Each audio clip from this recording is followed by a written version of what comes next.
Bien, bonjour à vous. Bienvenue à ce webinaire organisé par M2I en lien avec le cabinet Boumandi Les Consultants, dont je suis Nicolas Pasco. L'objectif aujourd'hui, c'est de faire un point sur les impacts de la loi du 5 septembre 2018 sur les entreprises, que ça peut changer pour les entreprises. Certains d'entre vous, je vous ai rencontrés en mai ou juin avant les vacances et nous avons fait un point sur cette réforme et ses impacts pour l'entreprise sur la base d'un texte qui n'avait pas été promulgué. Eh bien, cet été, ça a été chose faite, puisqu'effectivement, la loi a été votée et parue au journal officiel le 6 octobre 2018. Voilà. Alors, quelques éléments au préalable pour vous donner le calendrier de la réforme. Donc, c'est une loi qui a été votée et promulguée par le Conseil constitutionnel. On attend bien évidemment à peu près 70 décrets avant la fin 2018, ce qui est beaucoup. Et ce sont des dispositions qui rentreront en vigueur en grande majorité à compter du 1er janvier 2019, mais vous verrez qu'il y a un certain nombre de dispositions qui ne rentreront en application qu'à compter de 2020, voire 2021, notamment s'agissant du versement des contributions des entreprises en matière de formation à l'URSSAF. Voilà, grosso modo, pour le calendrier. Donc, tout n'est pas fixé, mais on a quand même un peu de visibilité, notamment pour ce qui concerne l'entreprise, l'impact de cette loi sur l'entreprise.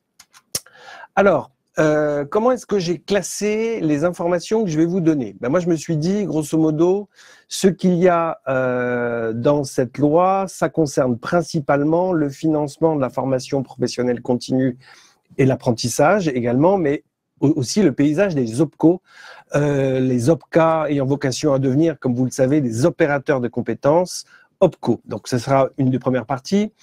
On va aussi beaucoup parler des obligations de l'employeur en matière de formation continue et du plan de développement des compétences, tout ce qui concerne le développement des compétences, puisque vous allez le voir, le plan de formation est remplacé par un plan de développement des compétences, mais je pense que c'est pas un vain mot et qu'il y a une raison derrière. Nous allons parler aussi de ce qu'est une action de formation, puisque la loi donne une nouvelle définition de l'action de formation, ce qui devrait donner un peu plus de liberté également aux entreprises pour mener leur politique de formation et faire des choix, et notamment des choix en matière de pédagogie. Bien évidemment, on va aborder aussi tout ce qui concerne les dispositifs de formation. Les dispositifs de formation, c'est ce qui permet à un salarié ou non d'accéder à la formation. Et dans ces dispositifs de formation, on va beaucoup parler du CPF, du compte personnel de formation que vous connaissez, puisque au travers de cette réforme, on s'aperçoit que le CPF devient quelque part la pierre angulaire des dispositifs de formation, donc de l'accès des individus à la formation. Et puis, bien évidemment, on parlera aussi, puisque c'est une partie importante de cette loi, des transitions professionnelles des salariés, puisque la loi de 2014 avait beaucoup parlé de parcours professionnel des salariés. Celle-ci met l'accent également sur les mobilités, les transitions professionnelles, répondant ainsi aux besoins de plus en plus de salariés dans les entreprises. Bref, ces 5 thématiques devraient nous conduire à déterminer peut-être plus d'opportunités pour l'entreprise en termes d'innovation pédagogique et surtout, et pour moi c'est un des fils rouges de cette réforme, de nouvelles opportunités pour négocier des accords relatifs à la formation au niveau de l'entreprise. Donc voilà grosso modo ce dont on va parler et comment j'ai classé les principaux points que je vais développer aujourd'hui. Alors, on va commencer par le nerf de la guerre, à savoir la question du financement de la formation professionnelle et le taux de contribution des entreprises. Lorsque je vous avais rencontré, ou en mai ou en juin, je vous avais présenté un tableau assez compliqué avec une progression des taux de contribution des entreprises. Eh bien, à la version finale, ce n'est pas le cas. Vous verrez que les taux de contribution des entreprises à la formation continue et à l'apprentissage restent le même. Les entreprises comprises entre 1 et 10 salariés contribueront à hauteur de 0,55% de leur masse salariale au titre de la formation et verseront 0,68% de leur masse salariale au titre de l'apprentissage, ce qui nous mène à 1,23, c'est-à-dire quasiment le taux identique de ce que c'était auparavant. Pour ces entreprises de 1 à 10 salariés, il va falloir ajouter l'ancienne contribution, je ne sais pas si vous vous souvenez, dite CIF-CDD. Elle est toujours assise sur la même masse salariale, c'est-à-dire 1% de la masse salariale des salariés en CDD. Ça servira à financer le compte personnel de formation des salariés en CDD, puisque ces salariés en CDD bénéficient également du CPF. J'en profite pour l'indiquer parce qu'on aura très peu de temps pour le traiter. S'agissant des entreprises de 11 salariés et plus, les taux restent identiques. 1% pour la formation continue, 0,68% pour l'apprentissage, ce qui nous mène à 1,68% de la masse salariale, c'est-à-dire le taux tel qu'il était avant la réforme. Vous verrez, les changements ne sont pas là. Pour ces entreprises de 11 salariés et plus, on a bien évidemment également une cotisation assise sur la masse salariale des CDD, 1% pour financer le CPF des salariés en CDD. Comme auparavant, ces entreprises, en tout cas les entreprises de 250 salariés et plus, sont soumises à la contribution supplémentaire à l'alternance, bien évidemment pour celles qui ne respectent pas le quota minimal d'alternants requis par la loi, qui est de 5%. Donc grosso modo, s'agissant de ce premier slide, les taux restent identiques par rapport au passé, et il n'y a pas de progression comme on pouvait l'attendre. Ce qui change, c'est pas ça. Ce qui change, ça va être bien évidemment les circuits de financement qui font intervenir l'entreprise, l'URSSAF et France Compétences. Alors, l'entreprise, elle devra verser ses cotisations formation apprentissage à l'URSSAF, et ce au plus tard au 1er janvier 2021. La date à laquelle ce versement se fera de l'entreprise à l'URSSAF sera réglée par ordonnance que nous n'avons pas jusqu'à maintenant. D'accord ? Nous pouvons donc compter que d'ici les années 2020-2021, eh bien, l'entreprise s'acquittera de sa contribution formation non plus auprès de son OPCA, devenu OPCO, mais auprès de l'URSSAF. L'URSSAF ne conservera pas l'argent, mais transférera les fonds de la formation continue et de l'apprentissage à France Compétences. Alors, France Compétences, c'est une instance quadripartite composée de l'État, des régions et des partenaires sociaux, qui a notamment pour mission de répartir ses contributions. D'accord ? Selon le schéma que je vous ai donné, France Compétences, ce sont les successeurs du Fonds paritaire de sécurisation professionnelle, du CNEFOP et du COPANEF. France Compétences réaffectera donc des financements, 1% en formation continue, qui seront réaffectés aux OPCO, opérateurs de compétences, les successeurs des OPCA, ce qui permettront à ces derniers OPCO de financer l'alternance, on le verra, les contrats de professionnalisation, les contrats d'apprentissage et un dispositif nouveau qu'on appelle la reconversion ou promotion par alternance. Et ce qui permettra également aux OPCO, qui recevront cet argent, de financer le plan de développement des compétences des entreprises de petite ou moyenne taille, des TPE-PME de moins de 50 salariés. Donc ça, c'est un élément important de la réforme. L'ensemble des entreprises, quels que soient leurs effectifs, contribuent au financement de la formation professionnelle continue, mais sur la contribution dite légale, les OPCO ne financeront au titre du plan que pour les entreprises de moins de 50 salariés. Et on le voit ici, le mécanisme de la solidarité financière entre les grandes entreprises et les petites joue. Les fonds seraient affectés également par France Compétences à la Caisse des dépôts pour financer le CPF, le compte personnel de formation, et à un acteur nouveau à créer qu'on appelle les commissions paritaires interprofessionnelles régionales, qui auront pour vocation d'observer la pertinence des projets de transition professionnelle portés par les salariés au titre du CPF, on va en reparler tout à l'heure, et de les financer. D'accord ? Donc ça, c'est un nouvel acteur. Grosso modo, c'était le rôle qu'avaient au préalable les FONGECIF, organisés sur une base régionale. Voilà.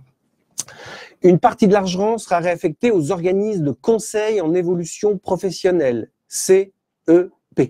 Puisque vous le savez, c'est une des grandes nouveautés de la réforme. Le CEP existait depuis la réforme de 2014, mais il n'était pas financé. D'accord ? Le CEP, Conseil en évolution professionnelle, trouve toute son utilité, mais il est désormais financé, puisqu'une partie des contributions des entreprises qui traversent l'URSSAF et France Compétences sera affectée au financement de ces organismes.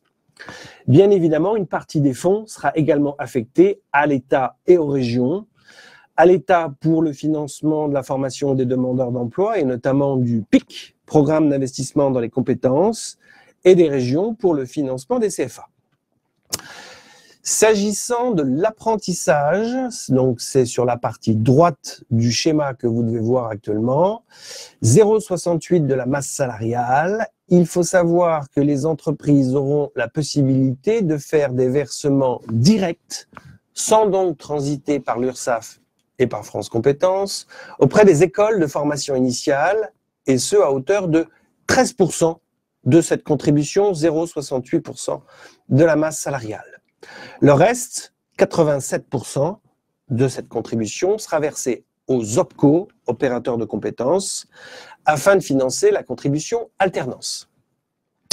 Donc voilà grosso modo le nouveau circuit de financement qui transitera par l'URSSAF au bout d'un certain temps. Ce qui compte pour l'entreprise, c'est de savoir que selon ce nouveau mécanisme de financement, vous verserez non plus avec une année de décalage, mais vous verserez au réel. D'accord ? Jusqu'à maintenant, vous versiez au titre de la masse salariale de l'année passée au 28 février de l'année N+1, ce qui ouvrait des fonds pour l'OPCO. Désormais, ce sera différent puisque vous verserez en même temps que vous réaliserez votre plan de formation. Premier élément nouveau. Deuxième élément nouveau, la solidarité grandissante, je vous en ai parlé, des grandes entreprises vers les entreprises de moins de 50 salariés. Tout ceci, bien évidemment, devrait conduire à ce que, au 28 février 2019, donc au prochain 28 février, vous verserez une contribution assise sur la base de la masse salariale 2018, assise sur les taux anciens. D'accord ? En 2019, les entreprises devraient faire un deuxième versement, novembre 2019, assise sur la masse salariale 2019, cette fois-ci. D'accord ?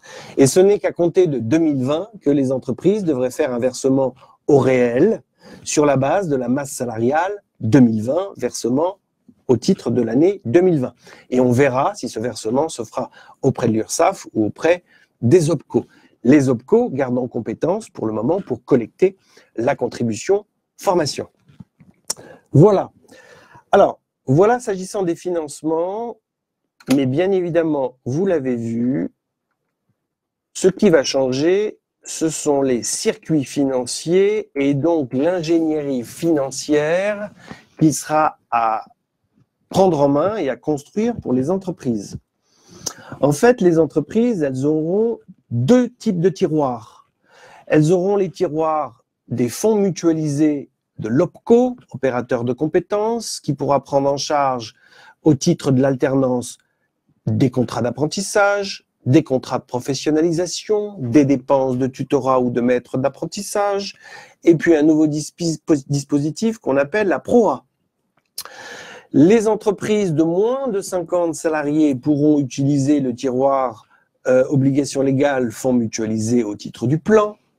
Et bien évidemment, les branches auront la possibilité de déterminer une contribution conventionnelle qui pourra être versée également. D'accord ? Donc ça fera 3 tiroirs utilisables par l'entreprise sur fonds mutualisés. De l'autre côté, sur la partie droite de mon tableau, l'entreprise pourra utiliser des fonds propres, c'est-à-dire les siens.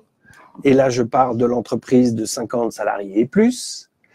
Et puis, bien évidemment, les fonds du compte personnel de formation, dont on escompte bien que les entreprises s'emparent, puisque le CPF est pour partie perçu comme un outil de co-construction avec le salarié. Vous allez le voir tout à l'heure, le salarié disposera d'une somme d'argent au titre du compte personnel de formation, lequel sera géré par la Caisse des dépôts et consignations. Mais il ne faut pas voir le CPF comme un outil à la seule main du salarié, mais vous avez tout intérêt à rentrer dans une logique de co-construction du CPF avec votre salarié et peut-être même à abonder le CPF du salarié, c'est-à-dire octroyer des financements complémentaire.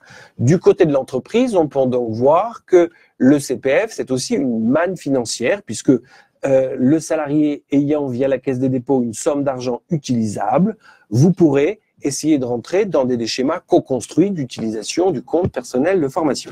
Voilà. J'insiste sur ce point parce que les entreprises que j'avais rencontrées en mai et en juin, quelquefois me disaient « mais le CPF, il est à la main unique du salarié, je ne vois pas ce que j'aurais à faire dans cette histoire-là ». Eh bien si, vous verrez que quelque part, vous contribuez au travers de vos contributions, vous, entreprise, à alimenter le compte personnel de formation, d'accord? Et il faut donc le voir comme un outil qui vous regarde également, avec lequel vous pouvez rentrer dans des logiques de co-construction avec le salarié. Bref, vous voyez grosso modo deux types de tiroirs, des fonds mutualisés, des fonds propres.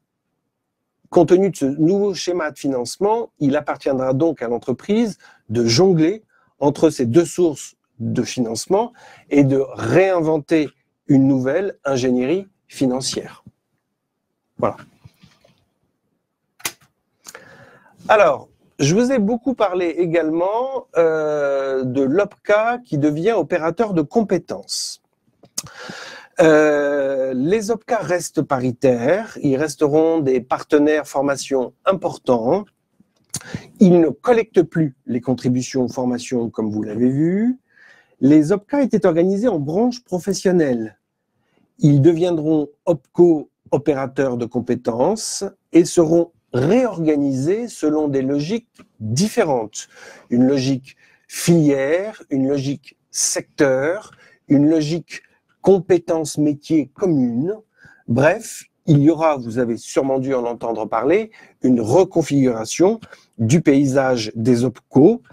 Il y a un rapport qui est d'ailleurs sorti récemment qui donne des premières pistes s'agissant de la recomposition du paysage des opérateurs de compétences, d'accord, selon différentes logiques. On peut imaginer qu'il y ait un OPCA autour de la filière et des métiers de la santé, autour de la mobilité, autour du commerce, autour de l'industrie.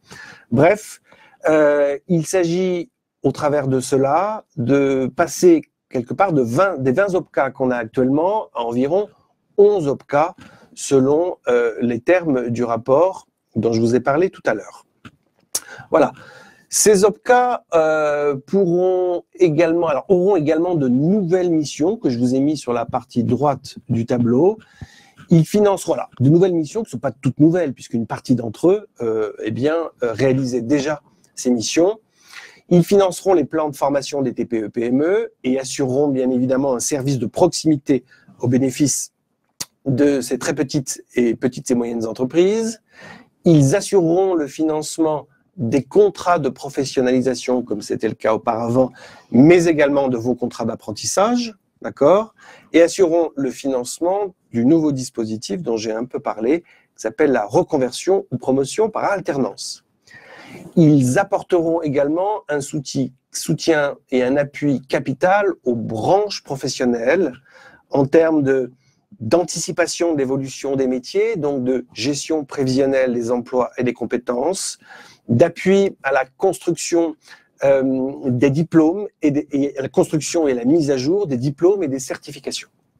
Donc voilà, c'est pour partie des missions qu'ils avaient. Les OPCA devenus OPCO s'inscrivent également dans le paysage. Ils ont des missions. Les missions sont changées, mais c'est important de le signaler. Ce qui compte pour vous à savoir, c'est que bien évidemment, ce mouvement des OPCA OPCO obéit à un calendrier très précis, puisque les branches professionnelles qui sont derrière les OPCA ont jusqu'au 31 décembre 2018 pour négocier et se rattacher à un nouvel opérateur de compétences. À défaut d'accord, l'État prendra la main et donnera injonction à telle ou telle branche de se rapprocher de tel ou tel opérateur de compétences. Donc il va y avoir un travail important de reconfiguration des OPCA. OPCA-OPCO, auxquels vous pourrez verser également des contributions volontaires. On ne sait pas encore, ainsi que des contributions conventionnelles.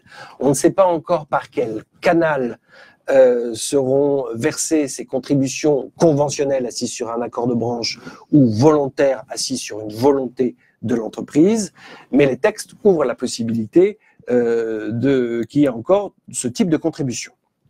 Voilà.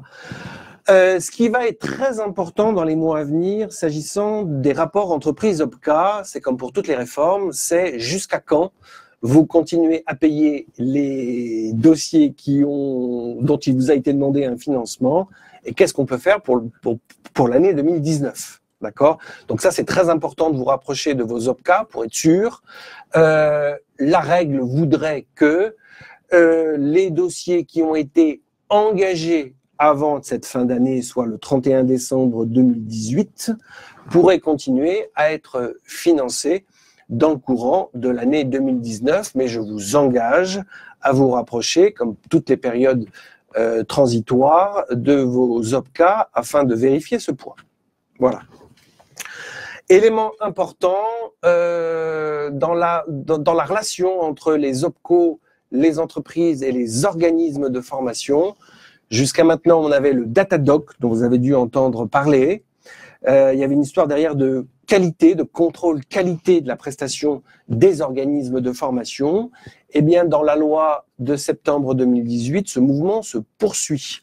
C'est-à-dire qu'à compter du 1er janvier 2021, tous les organismes de formation qui obtiendront un financement de la part de différents partenaires, les OPCO, l'État, les régions, les commissions paritaires interprofessionnelles régionales, la Caisse des dépôts, Pôle emploi, l'AGFIP, d'accord ? Eh bien, tous ces organismes de formation devront obtenir une certification à compter du 1er janvier 2021. Voilà. Point important s'agissant du financement de l'OPCA aux opérateurs de compétences. Alors, deuxième clé d'entrée dans la réforme, c'est tout ce qui concerne l'accès à la formation, les dispositifs de formation. J'ai classé les dispositifs de formation en 3 grands pavés. Je me suis dit, dans un premier temps, j'allais vous exposer ce qui changeait s'agissant des individus qui souhaitent accéder à l'entreprise au travers de la formation. Dans ce premier cadre, je vais vous présenter les préparations opérationnelles à l'emploi, les contrats de professionnalisation et les contrats d'apprentissage. Ces 3 dispositifs étant bien évidemment antérieurs à la réforme et continuent à exister avec quelques changements. Vous pourrez faire bénéficier encore vos salariés de préparation opérationnelle à l'emploi, les POE, qui seront financés par Pôle emploi, mais qui pourront être financés également par l'OPCO, selon des règles différentes. Vous pourrez continuer à recruter de jeunes ou moins jeunes personnes en contrat de professionnalisation. Le dispositif continue à exister. Les financements sont unifiés, mais il reste 2 contrats, le contrat de professionnalisation et le contrat d'apprentissage. S'agissant du contrat de professionnalisation, comme par le passé, le niveau de prise en charge sera fixé par les branches et vous obtiendrez un financement de votre OPCO. Là, pas de changement. La durée maximale des contrats de professionnalisation, qui était de 24 mois avant la réforme, sera portée à 36 mois, mais attention pour certains publics. D'accord ? C'est le même principe que pour les autres fois, ce sont les publics en difficulté. Il y a dans cette loi également des dispositions qui concernent le contrat de professionnalisation, mais qui visent la mobilité à l'étranger de jeunes en contrat de professionnalisation. Et, point important, on verra ce que ça donne, les entreprises auront la possibilité de conclure des contrats de professionnalisation, non plus forcément visant des qualifications ou des certifications, mais avec pour objectif d'acquérir des compétences, j'ai mis entre guillemets sur le PowerPoint, mais c'est important, des compétences qui seront définies par l'employeur et par l'OPCO. D'accord ? Alors, ça ouvre quand même des perspectives autour de compétences à acquérir. Ceci est bien évidemment à titre expérimental et nous attendons un décret avant la fin 2018, j'espère, pour vous permettre d'y voir un petit peu plus clair sur cette possibilité de recruter des personnes en contrat de professionnalisation autour de compétences. Voilà. Je vous l'ai dit, le contrat d'apprentissage continue à exister, mais c'est le contrat qui est le plus impacté par la réforme. J'ai même pas tout mis d'ailleurs sur le slide que je vous propose. Le contrat d'apprentissage, dans un premier temps, sera déposé auprès de l'OPCO. Point important. Ce contrat d'apprentissage sera financé au contrat, à l'image de ce qui se passe pour le contrat de professionnalisation, par l'OPCO, l'opérateur de compétences également, et non plus au travers de subventions d'équilibre versées par les régions. Donc ça, c'est un changement de modèle pour les CFA qui reçoivent les jeunes en apprentissage. Les sources de financement ne seront plus les mêmes et les modalités de financement se feront selon des modalités différentes. Le contrat d'apprentissage voit sa durée minimale abaissée à 6 mois.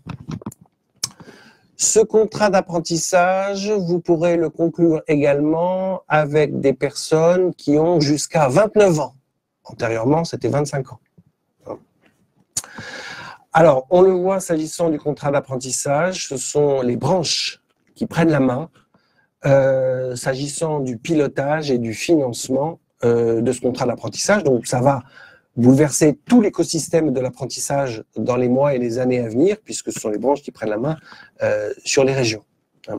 Les CFA, qui sont les partenaires, qui reçoivent les jeunes, qui forment les jeunes, seront soumis bien évidemment à un certain nombre d'obligations, progressivement, au même type d'obligations auxquelles sont soumis les organismes de formation pour le contrat de professionnalisation.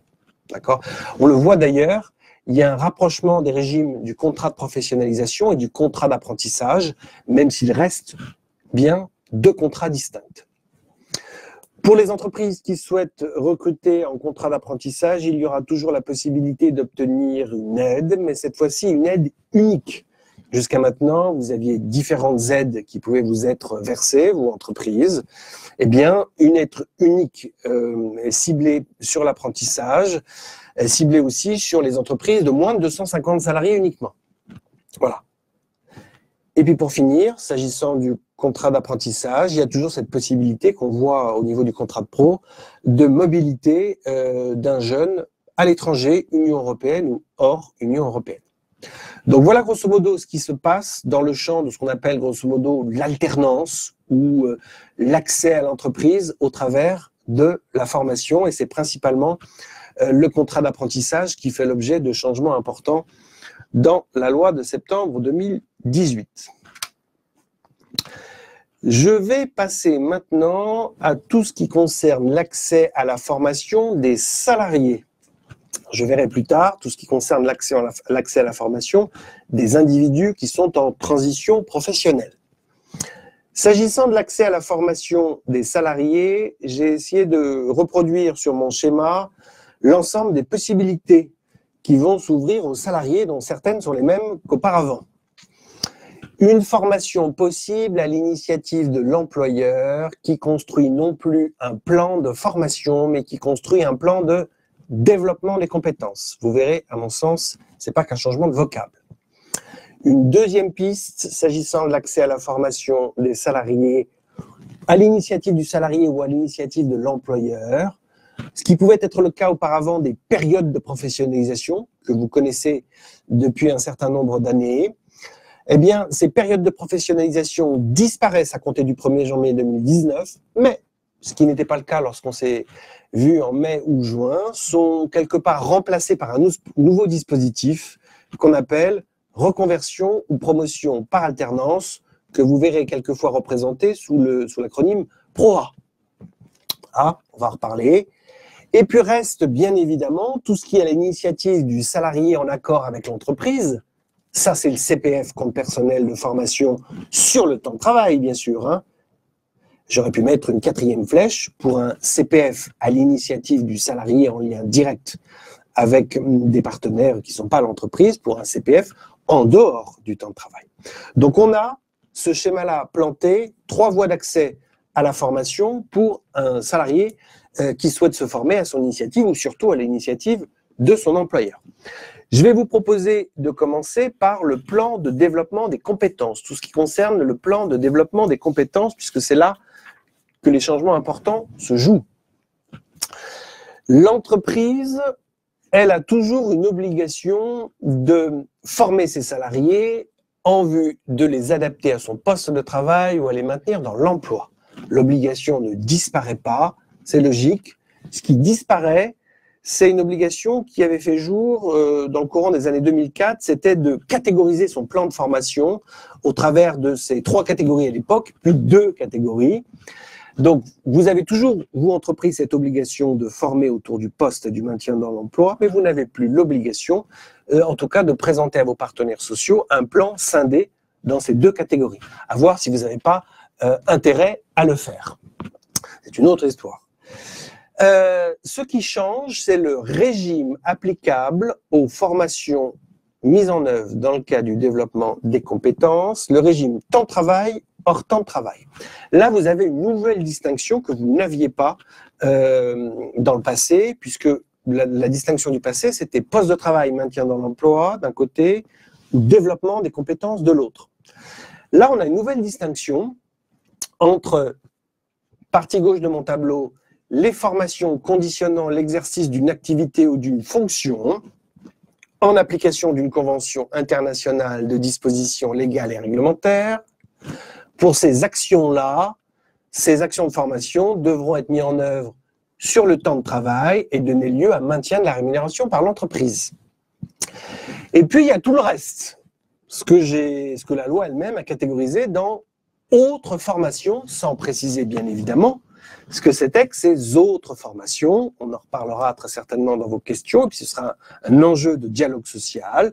Dans ces autres formations, entre guillemets, eh bien, vous avez un peu plus de souplesse, les entreprises, puisque vous avez la possibilité, alors, soit de les réaliser sur le temps de travail avec maintien de la rémunération pour le salarié, comme les formations de première catégorie, mais vous avez la possibilité également, si vous souhaitez, avec l'accord du salarié, que ces actions de formation soient réalisées en dehors du temps de travail, vous avez la possibilité de négocier un accord d'entreprise, d'accord, dans lequel vous pourriez dire, eh bien, pour ce type d'action, il y a possibilité de faire du hors temps de travail dans une limite horaire par salarié qui est fixée par cet accord.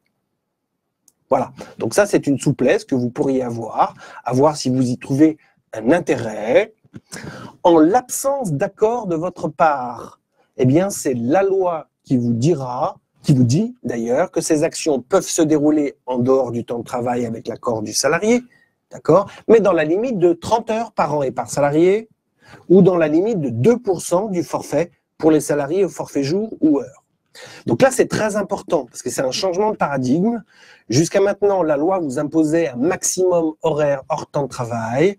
Là, la loi vous dit, faites votre affaire, voyez ce que vous voulez faire, négociez par accord d'entreprise. Ce n'est qu'à défaut d'accord d'entreprise que moi, loi, j'interviens et je vous fixe un maximum horaire pour faire du hors temps de travail. Voilà. Donc ça, c'est important. On verra l'accord d'entreprise eh bien, prendre de plus en plus d'importance depuis les ordonnances Macron de 2007, mais ça transparaît ici dans la loi du 5 septembre 2018. On attend des précisions par décret, comme je vous l'ai mis sur le tableau, mais c'est une zone ouverte pour essayer de déterminer ce qu'on appelle autre formation, et si vous avez intérêt à ce que celle-ci se réalise avec l'accord du salarié en dehors du temps de travail. Inutile de préciser bien évidemment que tout ce qui concernait l'allocation de formation, elle est plus due pour les heures hors temps de travail, et vous n'avez pas d'engagement à négocier avec le salarié de retour de ces formations en dehors du temps de travail. Changement important par rapport aux dispositions anciennes. Voilà pour le plan de développement des compétences.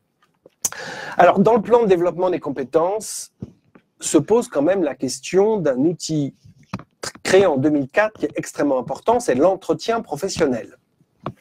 Alors, l'entretien professionnel, je vous rassure tout de suite, vous aurez toujours à les conduire pour vos salariés. Voilà. Il y a toujours une obligation, mais cette obligation, elle est revisitée. Vous avez non seulement une obligation de conduire les entretiens professionnels, de les réaliser, mais vous avez toujours l'obligation de réaliser l'état des lieux tous les 6 ans du parcours professionnel du salarié. Ça, c'est important. Les entreprises ne le comprennent pas toujours. Il y a une obligation de conduire l'entretien, mais l'obligation de conduire un état des lieux du parcours du salarié, et ce, tous les 6 ans. Et là, vous avez à regarder le parcours du salarié au travers des 3 critères anciens. À savoir, est-ce que le salarié a suivi une action de formation? Est-ce qu'il a bénéficié d'éléments de certification par la formation ou la validation des acquis? Est-ce qu'il a bénéficié d'une progression salariale ou professionnelle? D'accord? Donc, l'obligation est maintenue. Ce qui change, c'est que vous avez des informations complémentaires à donner aux salariés lors de cet entretien. C'est-à-dire, grosso modo, vous avez 3 obligations nouvelles, 3 obligations d'information nouvelles.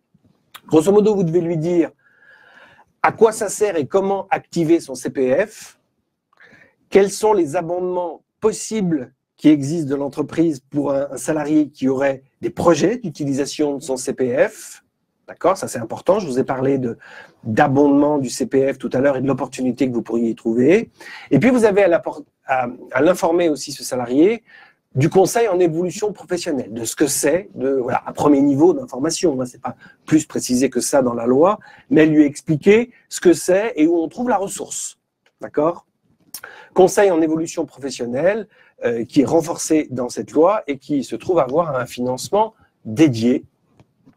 Voilà. Là encore, par accord collectif d'entreprise, on vous ouvre la possibilité, c'est peut-être une opportunité, ce sera à vous de voir, de prévoir une périodicité différente pour la réalisation de ces entretiens professionnels. D'accord?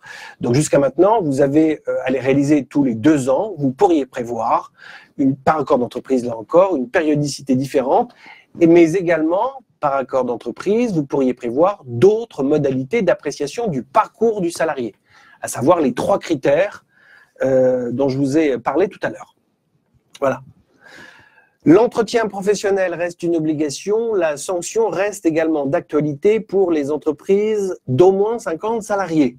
C'est-à-dire que si vous êtes une entreprise de moins de 50 salariés, vous pourriez éventuellement être sanctionné si vous ne réalisez pas ces entretiens professionnels. Et, là la loi a changé, si le salarié en 6 ans n'a pas bénéficié d'au moins une formation. Et j'ai résumé cette formation, j'ai mis obligatoire. C'est parce que j'avais pas beaucoup de place. C'est comme ça que je l'ai traduit. Mais attention, la sanction, ça viendra que si vous n'avez pas réalisé les entretiens professionnels et si le salarié n'a pas bénéficié d'au moins une formation, d'accord, autre. Je reviens sur le PowerPoint précédent, d'accord.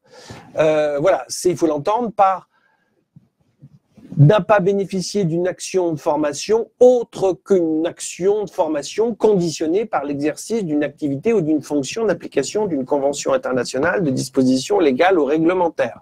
Bref, le socle commun des obligations de l'entreprise. Voilà. D'accord? Donc, on peut considérer que c'est des formations obligatoires. C'est comme ça que je l'ai transcrit. Voilà. Deuxième dispositif, toujours à la main du salarié. Je quitte le plan de développement des compétences. Je vais vers tout ce qui concerne la reconversion ou la promotion professionnelle d'un salarié. Un salarié qui souhaiterait se reconvertir sans quitter son entreprise, parce que pour ça, il aura un autre dispositif.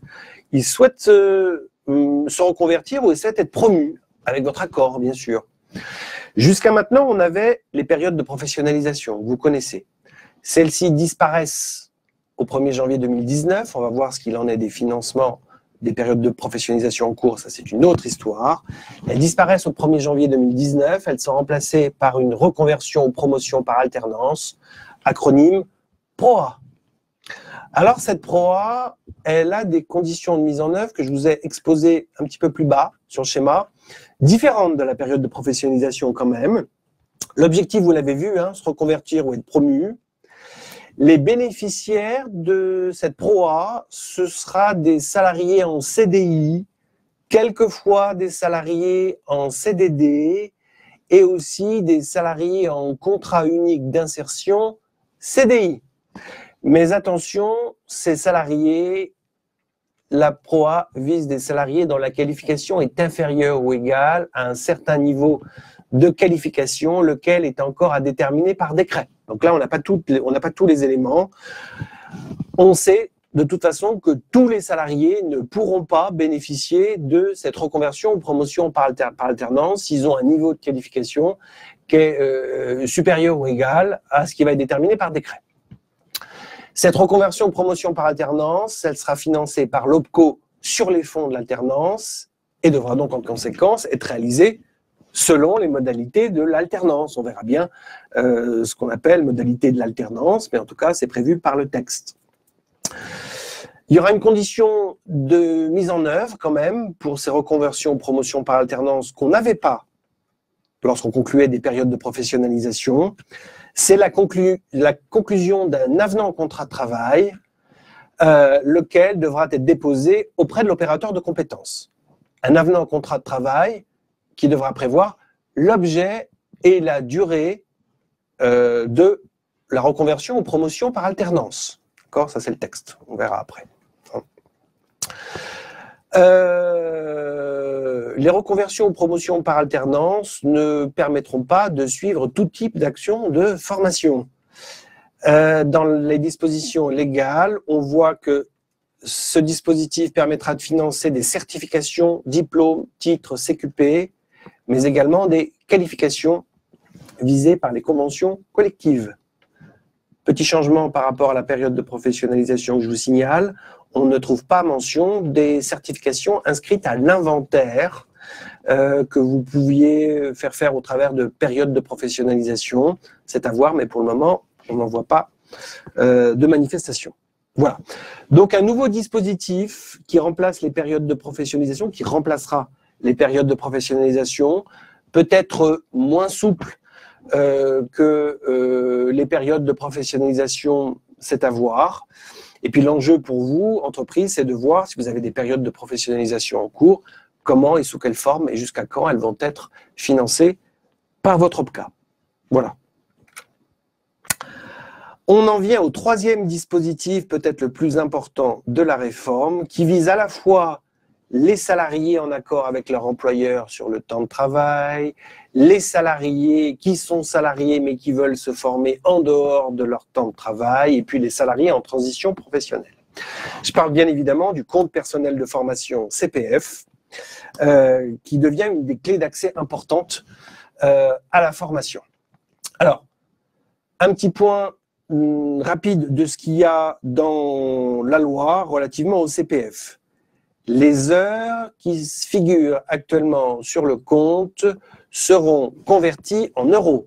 On change d'unité de compte à partir du 1er janvier 2019, heures, euros.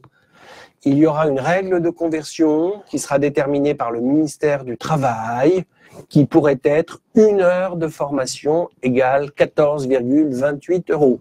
Pourrait être. D'accord ? Les heures de diff également feront l'objet de cette conversion.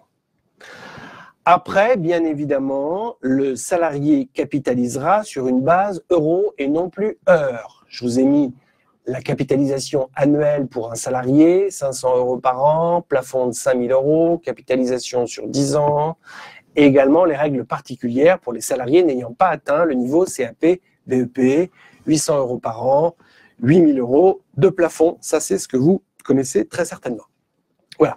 Monétisation du CPF, changement majeur. Priori, 1er janvier 2019, on a eu des éléments quelque part contradictoires dans la presse et puis le ministère du Travail a bien rappelé qu'il s'agit bien du 1er janvier 2019. À suivre. Autre élément important, c'est la création d'une appli mobile. À échéance second semestre 2019. Donc pas tout de suite parce que ça suppose des développements importants.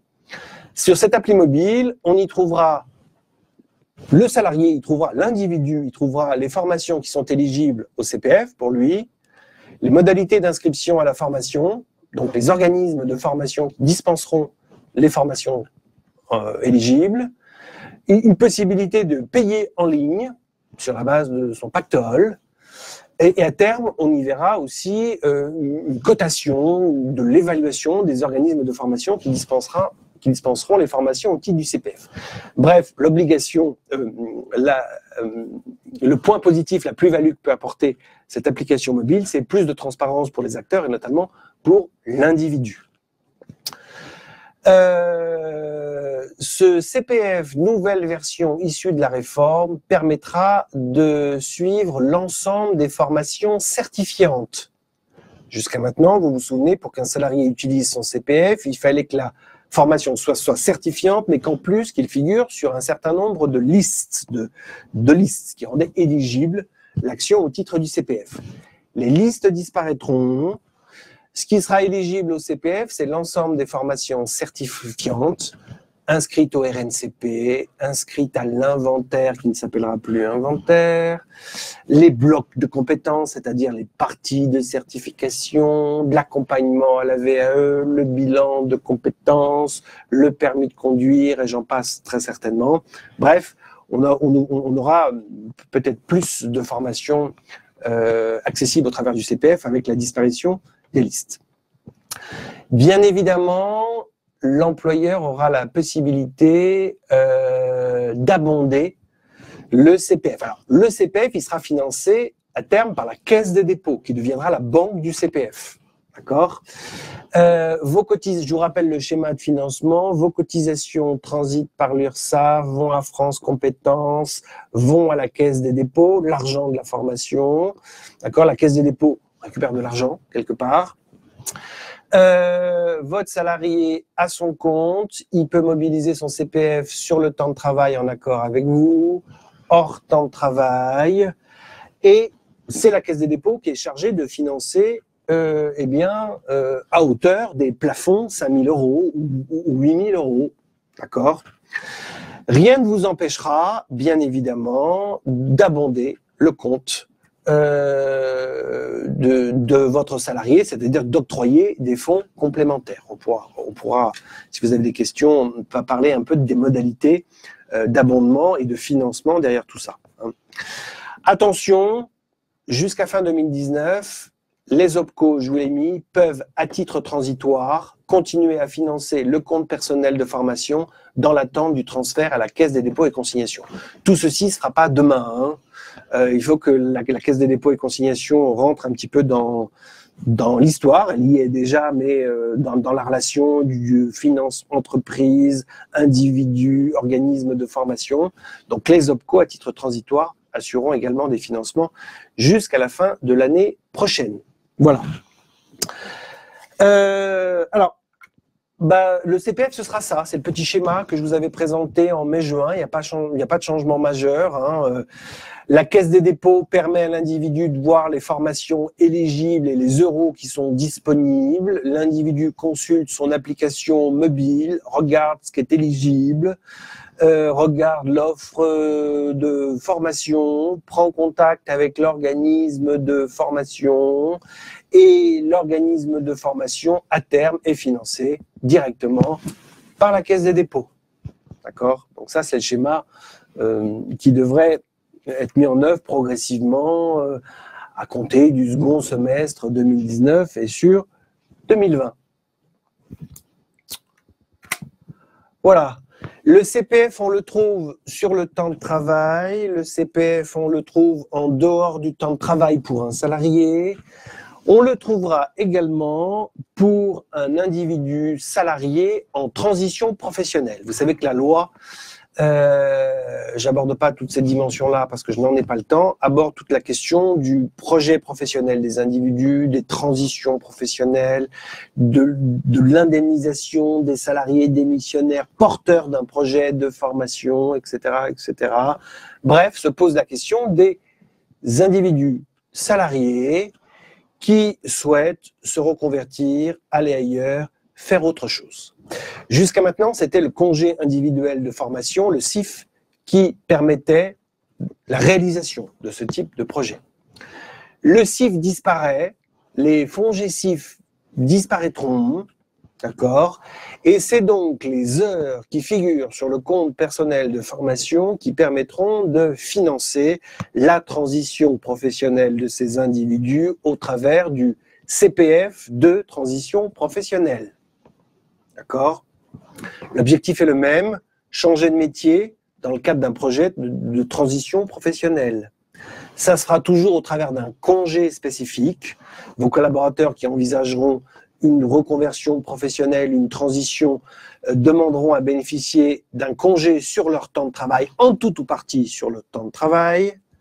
Pour pouvoir le faire, il va falloir justifier d'un minimum d'ancienneté en tant que salarié. Il ne faudra pas engager un congé de enfin un CPF de transition professionnelle après 3 mois d'ancienneté dans une entreprise. Ce salarié pourra bénéficier du conseil en évolution professionnelle avant d'engager son projet. Pourra, c'est pas une obligation, mais je l'engage à le faire. C'est impossible, on est dans le domaine du possible. Ce salarié devra présenter son projet à une commission dont je vous ai un petit peu parlé tout à l'heure quand j'ai parlé des financements. C'est les commissions paritaires interprofessionnelles régionales qui n'ont pas encore d'acronyme, que j'appelle CEPIR pour le moment, mais qui n'ont pas encore d'acronyme, lesquelles seront chargées d'étudier, les CEPIR, lesquelles seront chargées d'étudier la pertinence du projet de transition professionnelle, mais également les modalités de financement, d'accord, de ce projet de transition professionnelle, puisque je vous le rappelle, pour tout projet de transition professionnelle sur le temps de travail, se pose la question du maintien ou non de la rémunération de la personne lorsqu'elle est en formation, 1, et de 2, se pose la question du financement du coût pédagogique de la personne qui est en transition professionnelle. Pour le coût pédagogique, ça devrait être les euros figurant sur le compte CPF. Pour la rémunération, c'est l'entreprise qui est sollicitée. L'entreprise, je vous l'ai mis, versera une rémunération minimale pendant la durée du CPF de transition professionnelle. Versera, d'accord ? Le montant minimal sera déterminé par décret, d'accord ? Et après, l'entreprise se fera rembourser par la commission paritaire interprofessionnelle régionale ex-FONGECIF, la rémunération qu'elle a versée à son salarié qui a engagé un CPF de transition professionnelle. Voilà où on en est. Le décret nous en dira plus. Pour le moment, j'en sais pas plus que ce que je vous ai écrit. Vous savez que vous aurez à verser une rémunération minimale et à vous la faire rembourser. Rien ne vous empêchera, si vous envoyez l'opportunité, de compléter cette rémunération pendant le temps d'absence et pendant la transition professionnelle, même si les entreprises n'ont pas toujours ce réflexe. Voilà. On a fini la question des dispositifs de formation. Pour vous simplifier la vie, parce que je sais qu'il y a des dispositifs nouveaux, il y a des financeurs nouveaux, je ne vais pas forcément avoir le temps de passer en revue, mais je vous ai mis sur la partie gauche de mon schéma tous les dispositifs que vous pouvez actionner et les financeurs que vous pourrez trouver en regard. D'accord ? Plan de développement des compétences TPE-PME, c'est l'OPCO. Plan de développement des compétences pour tout le reste, c'est l'entreprise qui utilisera les différents tiroirs et leviers financiers dont on a parlé. Le CPF, le financeur, c'est la Caisse des dépôts, mais vous voyez, je vous ai oublié, j'aurais pu mettre aussi les entreprises, je le corrigerai pour un prochain webinaire, parce que vous êtes dans la boucle. Le CPF de transition professionnelle, ce sont les commissions paritaires interprofessionnelles régionales, c'est pire, mais peut-être vous, on verra aussi, en tout cas vous vous ferez rembourser. L'alternance, c'est comme de par le passé, c'est l'OPCA devenu OPCO. Et pour les reconversions, promotions par alternance qu'on appelle PROA, qui succéderont aux périodes de professionnalisation, ce sera l'OPCO. Voilà pour une mise en perspective des différents dispositifs et des financeurs impliqués. Qu'est-ce que tout ça impacte pour l'entreprise? On a parlé circuit de financement, taux, rôle de l'OPCA, on a parlé dispositif de formation et à l'intérieur, on a bien parlé, j'espère, du compte personnel de formation. Alors, qu'est-ce que ça change tout ça? Je dirais que pour l'entreprise, évidemment, la contribution unique versée à l'URSSAF et de l'intermédiation de l'OPCO qui change de nature, ça devrait changer une première chose. C'est-à-dire que vous aurez peut-être moins de visibilité sur où vont vos contributions et comment elles sont gérées. C'est-à-dire que on a moins le fil. Quand on verse à son OPCA directement, il est bien plus simple de mesurer l'argent qu'on a versé et le retour qu'on peut en attendre. Cette fois-ci, au travers d'un circuit de versement qui sera très différent, vous aurez peut-être moins de visibilité. Ce qui va changer pour vous, c'est qu'on passe du plan de formation au plan de développement des compétences. Et là, il y a quand même des opportunités à saisir. Lorsqu'on s'était vu en mai-juin, je vous avais dit, jusqu'à maintenant, on s'est focalisé sur l'outil formation et on n'a pas regardé le résultat, l'objectif. L'objectif, c'est la progression en termes de compétences de l'individu. Le fait qu'on passe d'un plan de formation à un plan de développement des compétences, pour moi, ça change tout. C'est-à-dire que vous avez beaucoup plus de billes pour vous dire les leviers, les outils, c'est moi qui les travaille. D'accord? C'est moi que ça regarde. Ce que je regarde, au final, c'est s'il y a eu progression de compétences ou pas. Donc, ça devrait vous donner, ce changement en plan de formation, plan de développement de compétences, plus de latitude pour être plus innovant sur le plan pédagogique. D'accord? Jusqu'à maintenant, on était trop centré sur le programme, l'émargement, la présence de l'individu, etc., etc. Aujourd'hui, je pense que l'étau se dessert un petit peu et vous aurez plus de latitude pour construire des choses peut-être plus innovantes et de manière plus souple. D'ailleurs, la définition même de l'action de formation change. Donc, c'est quand même une opportunité. Je pense qu'on ne l'a pas fait pour faire joli. Avant, on faisait référence à, pour une action de formation, à un programme, des objectifs, de l'émargement, des preuves de réalisation. D'accord? L'action de formation aujourd'hui, elle s'est définie comme un parcours. D'accord? Dans un parcours, on peut mettre plein de choses, pédagogique, parcours pédagogique, permettant l'atteinte d'un objectif professionnel. Voilà, c'est l'atteinte de l'objectif qui est important. D'accord? Elle peut être, dit la loi, réalisée en situation de travail. Donc, vous utiliserez bien évidemment les canaux multimodaux, à distance, qui devraient vous simplifier la vie aussi peut-être pour une prise en charge, pour une mise en œuvre. Mais vous devriez aussi avoir plus de latitude et soyez attentifs dans les mois et les années à venir sur les possibilités de réaliser des formations en situation de travail. Ça me semble important parce que jusqu'à maintenant, on n'aimait pas beaucoup la formation en situation de travail. Il y avait une présomption de ce que la formation réalisée en temps de travail, et bien finalement, ça permettait quelquefois à l'individu de produire et à l'entreprise de gagner de l'argent, mais pas à l'individu de se former. Donc on lève le voile un peu sur cette présomption, alors ce qui existait quelquefois dans certaines entreprises, mais pas dans toutes. On lève le voile sur cette présomption et on permet aujourd'hui de se dire le lieu de travail, c'est peut-être le lieu où aussi on va permettre un transfert de compétences. Donc il y aura de l'innovation pédagogique sur laquelle vous pourrez jouer, je pense, dans les années à venir. Et puis bien évidemment, je vous l'ai dit, vous aurez une nouvelle ingénierie financière à construire, puisque vous avez des dispositifs de formation nouveaux, vous avez des tiroirs mutualisés, vous avez des fonds propres, et puis vous avez la cagnotte du CPF, avec une place croissante du compte personnel de formation, qui, à mon sens, qu'il ne faut pas voir comme étant une source d'argent à l'initiative du salarié sur lequel, moi, entreprise, j'ai pas mon mot à dire, j'ai pas d'intérêt, finalement. Alors, ça ne va pas être le cas parce qu'il faudra quand même rappeler que vous contribuez à alimenter les entreprises, les fonds du compte personnel de formation. Donc, c'est aussi votre affaire. En tout cas, il faut que cela le devienne. Donc, vous aurez une nouvelle ingénierie pédagogique à construire, une nouvelle ingénierie financière et notamment dans vos rapports avec les opérateurs de compétences, et puis une nouvelle ingénierie financière qui impliquera d'autres acteurs, c'est-à-dire l'individu et la Caisse des dépôts et consignations.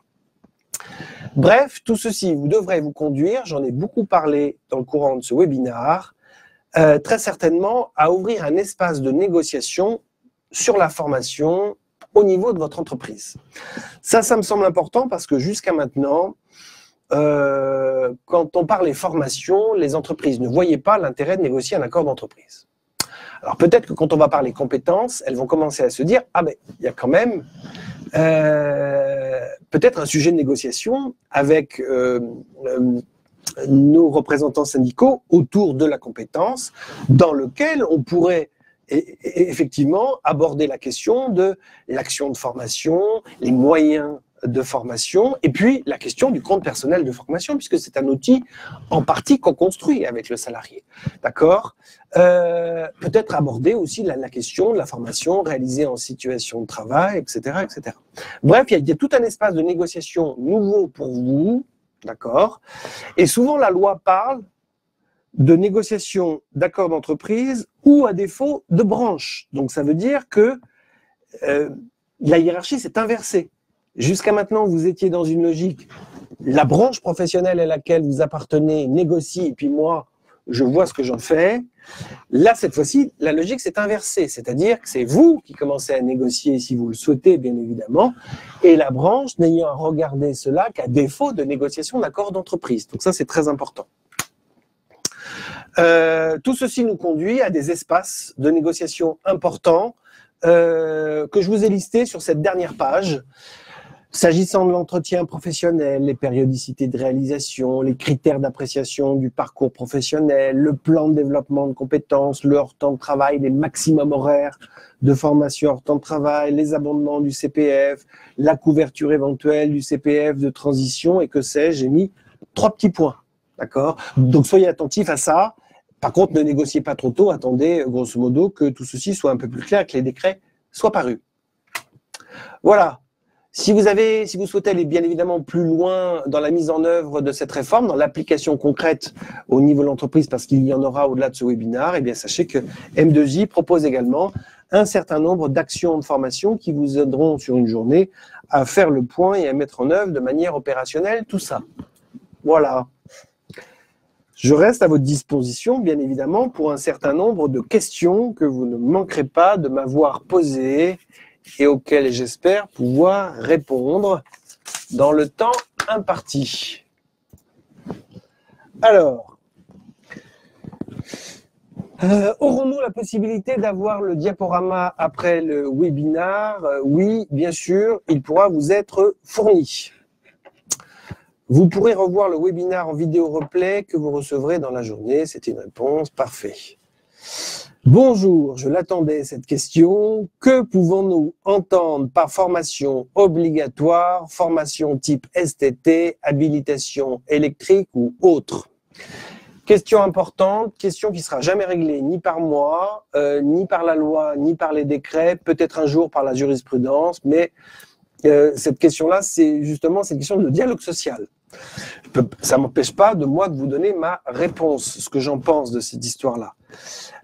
Les formations obligatoires, quelque part, partie gauche de mon tableau, c'est tout ce qui relève de l'obligation légale, à savoir l'obligation d'adaptation au poste de travail, et tout ce qui relève d'un texte réglementaire. Quand, par exemple, vous avez un salarié dont un texte réglementaire vous dit « celui-ci doit, ce salarié-là, occupant ce type de fonction, doit être formé parce que pour ce type de poste, il faut une formation permettant de comprendre les risques de l'amiante », on est dans le domaine de ces catégories de formation que j'ai appelées moi-même obligatoires. Pour tout le reste, tout ce qui n'est pas du domaine de l'obligatoire parce que c'est une réglementation qu'il a souhaité ou parce qu'on est dans l'adaptation au poste de travail, pour moi, là encore, on est dans le domaine des formations autres pour lesquelles vous pourrez faire des formations en dehors du temps de travail. Voilà. Autre question, l'entretien pro a toujours lieu tous les 2 ans? Oui, il a toujours lieu tous les 2 ans. Par accord d'entreprise, vous pourriez déterminer une périodicité différente. Pour moi, la périodicité différente, si c'était le sens de votre question, c'est pas tous les 5 ans, puisque la loi dit tous les 2 ans. La périodicité différente, c'est 1 fois par an, par exemple. Qu'est-ce que je peux trouver comme question? La suppression de la période de professionnalisation au profit de la Pro A aura pour conséquence une perte des financements qu'une entreprise pourra récupérer? Non. Le dispositif devient beaucoup plus lourd. Oui, le dispositif étant plus lourd, alors je ne sais pas ce qu'il en sera des financements de l'OPCA-OPCO, mais le dispositif en tant que tel est moins souple, tel qu'il est présenté à ce stade, et je doute qu'il y ait des changements, que la période de professionnalisation. Certification inscrite à l'inventaire, ils ne seront pas. Tous les salariés, en fonction de leur niveau de qualification, ne pourront pas en bénéficier. Donc, très certainement, le dispositif devient beaucoup plus restrictif. Les listes de formations éligibles sont-elles élargies? Alors, je suppose que vous parlez du CPF. Si tel est le cas, si vous parlez du CPF, il n'y a plus de liste. Donc, du coup, deviendra éligible au CPF l'ensemble des certifications pour peu qu'elles soient inscrites au RNCP, à l'inventaire devenu répertoire spécifique des certifications et habilitations, les blocs de compétences, etc. Donc oui, si votre question c'était de savoir si le CPF pourra être plus facilement mobilisable par l'individu, je pense que la réponse est oui. Les heures de DIF ne devaient être utilisables que jusqu'à décembre 2020. Finalement, les heures seront converties en euros et sans limite de date d'utilisation. Alors ça, c'est toujours, oui, la peur des heures de DIF perdues. Logiquement, les heures de DIF devraient être converties en euros, mais je n'imagine pas l'État dire une petite mention, vous avez jusqu'au 31 décembre 2020 pour utiliser à l'intérieur des 4 000 euros les 1 800 euros correspondant aux heures de DIF. Donc je ne vois pas bien encore comment tout ça va se transférer, mais ça peut finir finalement comme dans les fonctions publiques, c'est-à-dire qu'il n'y a plus qu'un compteur. Voilà, on n'a plus visibilité des heures de DIF et on réglera cette histoire-là des heures de DIF qui seraient perdues, sinon utilisées au 31 décembre 2020. Je pense que ça se soldera comme ça là. Le CPF transitoire est plutôt défavorable par rapport au CIF pour le salarié. Alors, il faut voir. Ça, c'est une question intéressante. Si on réfléchit bien, aujourd'hui, un salarié en CIF, il n'a pas beaucoup de chances d'accéder au CIF, mais il en a quand même. Mais lorsqu'il y accède, il a son coût pédagogique bien pris en charge et là, la rémunération maintenue entre 80 et 100%. Demain, le salarié utilisant son CPF en transition professionnelle, il aura une partie, très certainement, de son coût pédagogique pris en charge, donc il ne sera pas forcément gagnant, 5 000 ou 8 000 euros. Peut-être qu'il y aura des abondements, il faut voir. Mais 5 000 ou 8 000 euros, est-ce que ce sera suffisant? Je ne sais pas. Et pour sa rémunération, il aura une partie prise en charge par son employeur qui se fera rembourser par la commission paritaire interprofessionnelle régionale. On ne sait pas à quelle hauteur l'employeur maintiendra la rémunération et qu'est-ce que prendra en charge la commission paritaire interprofessionnelle régionale. Donc, il y a une zone de flottement sur la rémunération. Donc, à ce jour, on peut dire que oui, qu'un individu qui partait en CIF, qui avait quasiment la certitude, lorsque son dossier était accepté, attention, lorsque son dossier était accepté, la certitude d'avoir plutôt une prise en charge intéressante du coût pédagogique et maintien de toute partie, 70, 80, 100% de sa rémunération, il ne soit pas forcément gagnant avec le CPF de transition professionnelle. À voir. Là encore, la question des abondements sera importante. Autre question, actuellement existent des dispositifs d'action collective initiés par les OPCA. Pourront-ils continuer à en organiser? Alors, dans le courant de l'année 2019, je ne vois pas en quoi les actions collectives mises en œuvre par les OPCA seraient impactées. Pour la suite, les OPCA, ils ont, pour les entreprises de moins de 50 salariés, à déployer toute la gamme de services possibles. Donc, effectivement, pour des entreprises de moins de 50 salariés, je ne vois pas en quoi ils ne pourraient pas mettre en place des actions collectives. Et puis, pour le reste, pourquoi pas? C'est-à-dire que les OPCA vont recevoir aussi de l'argent au titre des contributions conventionnelles, de versements volontaires. Il y aura peut-être des choses à faire, je ne sais pas. À voir. Mais en tout cas, dans l'immédiat, au courant de l'année 2019, il y a des choses qui vont se faire du côté des actions collectives. Bonjour Nicolas, question de Marie. Donc bonjour Marie. Concernant la contribution volontaire, notre interlocuteur sera donc l'OPCO. Oui, mais la question est de savoir si la contribution volontaire sera versée directement de vous à l'OPCO ou transitera par d'autres circuits de financement. Cela signifie que même si on est une entreprise de plus de 50 collaborateurs, on gardera un interlocuteur de plus de 50, on gardera un interlocuteur OPCO qui gérera le financement de nos formations. Oui, très certainement, oui. L'OPCO, il y a une possibilité pour l'entreprise de faire des versements volontaires. Il y a donc une possibilité pour l'entreprise, pour l'OPCO de recevoir des fonds au titre de la versement volontaire, du versement volontaire. Reste à savoir, donc très certainement, vous devrez avoir eh bien, un interlocuteur, puisqu'on n'imagine pas que vous allez verser de la contribution volontaire si vous n'avez pas d'interlocuteur au sein de l'OPCO. Est-il possible de garder une convention de gestion avec eux? Alors, je ne sais pas bien encore ce que vous appelez la convention de gestion. Oui, vous en aurez. Si vous faites très certainement, j'imagine que la convention de gestion, ça doit être la convention que vous signez lorsque vous faites du versement volontaire à vos OPCO. Très certainement, il y aura une convention qui sera signée entre l'OPCO et l'entreprise pour l'utilisation et les modalités de mobilisation des fonds au titre du versement volontaire. L'entreprise doit-elle s'engager, autre question, l'entreprise doit-elle s'engager à promouvoir le salarié à l'issue de sa Pro-A? Alors, bonne question, mais à ce jour, si vous concluez une Pro-A, on vous dit il va falloir signer un avenant au contrat de travail. Bon. Cet avenant, on vous dit, il devra préciser, il devra être déposé à l'OPCO, très bien. Il devra préciser l'objet et la durée de la reconversion ou la promotion par alternance. L'objet, bon, ok, c'est reconvertir ou promouvoir. La durée, c'est la durée de la formation en alternance, très bien. Mais rien ne vous oblige à ce jour à promouvoir le salarié. D'accord?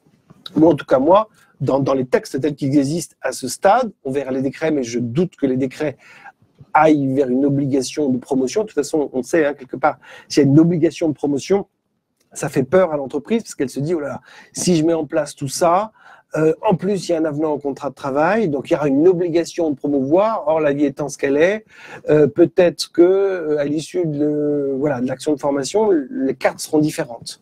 Donc, à ce stade, je ne vois pas d'obligation pour l'entreprise, d'engagement pour l'entreprise à promouvoir le salarié à l'issue de la Pro-A. On attend le décret quand même pour être sûr de ne pas dire de bêtises. D'accord? Toujours au niveau des décrets, il y a des choses intéressantes qu'on n'a pas mis dans la loi. Mais à ce stade, non. À ce stade, non. Autre question.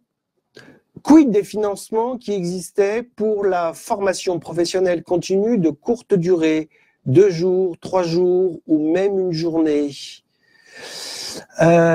Si le financement CPF est destiné uniquement pour les formations certifiantes, où trouver d'autres financements? Si le financement CPF est destiné uniquement aux formations pour les formations certifiantes, oui, je vous le confirme. Où trouver d'autres financements?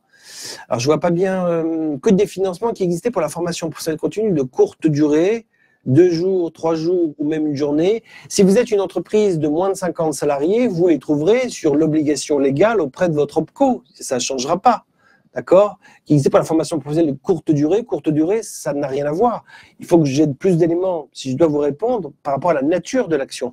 Mais si vous êtes une entreprise de moins de 50 salariés, vous aurez un financement qui vous sera employé au titre du plan de développement des compétences des entreprises de plus de 50 salariés, de moins de 50 salariés. Si vous êtes une plus grande entreprise, eh bien, vous pourrez peut-être avoir une obligation conventionnelle fixée par la branche sur laquelle vous pourrez trouver un financement. Vous pourrez peut-être faire du versement volontaire à l'OPCO si vous y voyez un intérêt qui permettra de financer ces actions de formation.